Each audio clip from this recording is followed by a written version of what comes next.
Hi, this is Virginia from Shepherd's Talk and the Yellow Farm, and I have done videos before on how to knit locks in to your work, and I thought I would show you one way to crochet them in. These are some locks from my flock. This is a colored Wensleydale fleece, and I've washed it lightly, and you know, these just make such beautiful, the locks are just so amazing that, you know, sometimes it's just wonderful to be able to add them directly to your work and allow them to just kind of do their thing. So I've done a couple of rows of single crochet here, and I'm going to show you one way that you can attach these locks to directly into your work.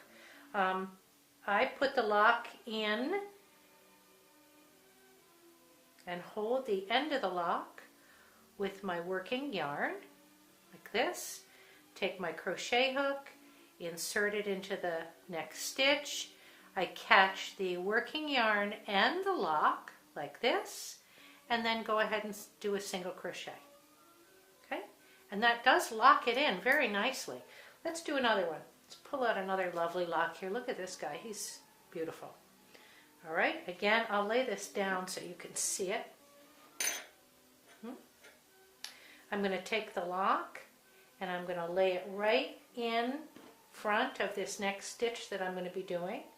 I'm going to grab my working yarn and the end of the lock. You don't need a lot of lock here on the end. You do need enough that it will catch and hold. The trick to working these locks in is being sure that when you're done, they're not going to slip right out. Particularly when you work with Wensleydale or Teeswater fiber, it's very slippery. It's lovely. The handle is silky and soft, but it's so slippery that when you're working with it in a knit project or a crochet project, you have to be careful that you're sure you've locked them in so that they don't just all fall out on you afterwards. That's no fun. So again, I'm just taking the end of the lock, that's right here. I'm carrying it with my, kind of hard to see here probably, my working yarn is the white. I'm taking the end of the lock, carrying it right along with my working yarn. You can adjust how much you want this to hang out. I'm just going to insert my hook as usual and catch the working yarn and the end of the lock. And now I'm just going to do a single crochet. Just like that. And there it is. All right, I'm going to do a few more here. Let's do, it's so much fun to choose the locks. Here's one. It's beautiful. Now, I'm not as adept. I don't crochet as much as I knit, so it takes me a little bit longer to do this because my fingers don't always cooperate really well, whereas when I'm knitting it, I find it easy because I've done a lot more knitting than I have with crochet. But that would be a single crochet. Now I'm going to keep working on this so that you can see it's going to make this piece have all these lovely little locks in it. This is the way I like to do it. I like to separate my locks ahead. I don't want anything too short. It'll be really difficult to work with. You don't want anything too fat because that's going to make your piece just really, well, there's a really long white one. I don't think I'll put that in. I'll save that for something else. Here's a brown one. Here's another. So pretty. They're so curly. Don't you just love these locks? Again, I don't want anything too short.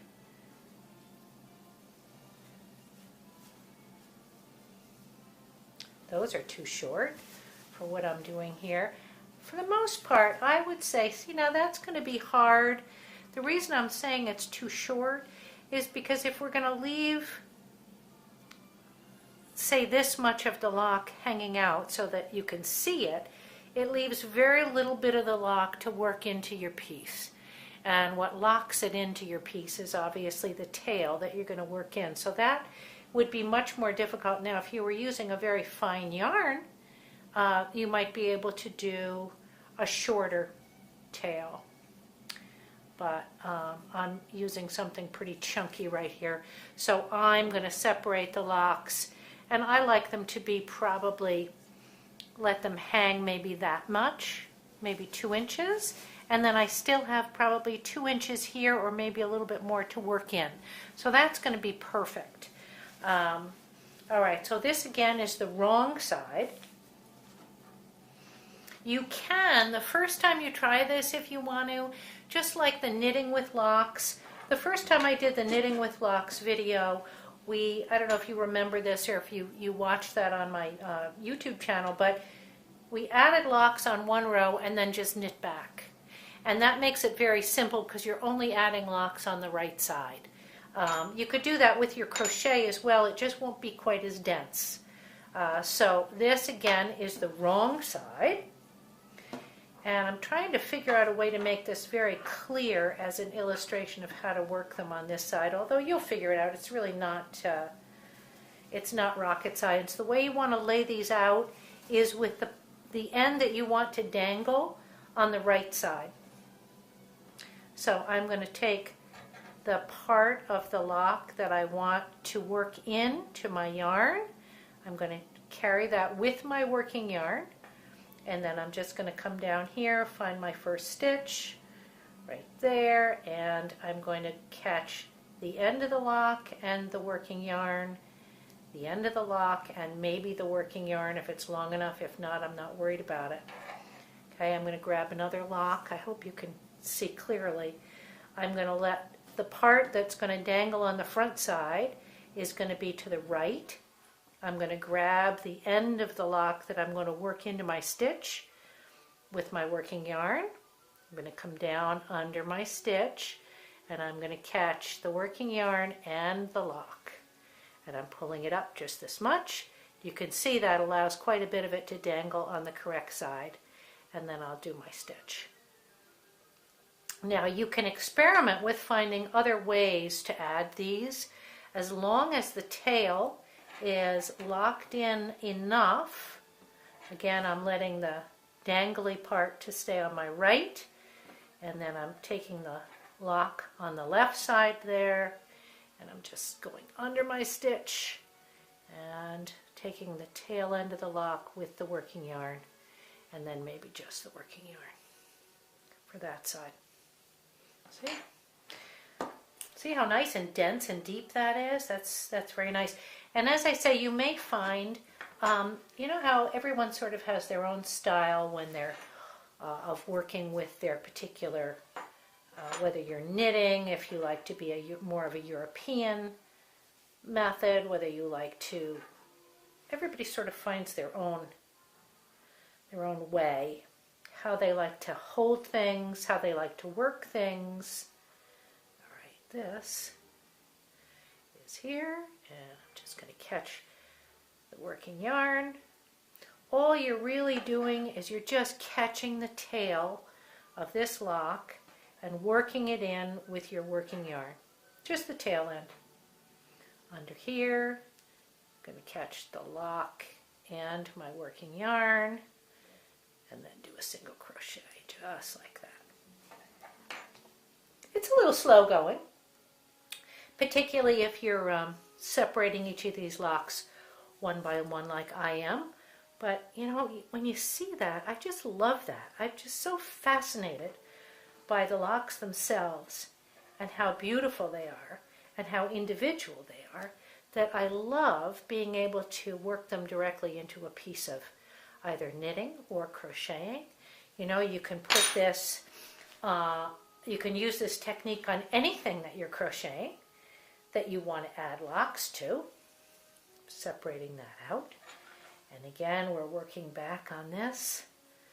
So I'm going to put my tail into my lock, go find my stitch, which can be sometimes a little hard with all this extra locks in there, but you'll find it.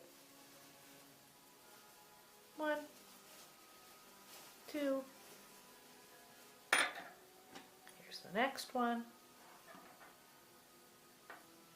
Go underneath, just like that. Catch the working yarn and some of the lock Just like that, pull it through, work the next one. If you get a little of the tail in that, when you're finishing that single crochet stitch and pulling it through, that's great. If you don't, it's not a problem. It should stay just fine.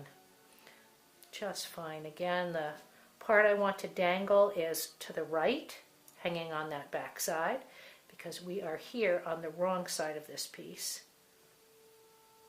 If this kind of freaks you out, don't add locks on your way back, at least in the beginning.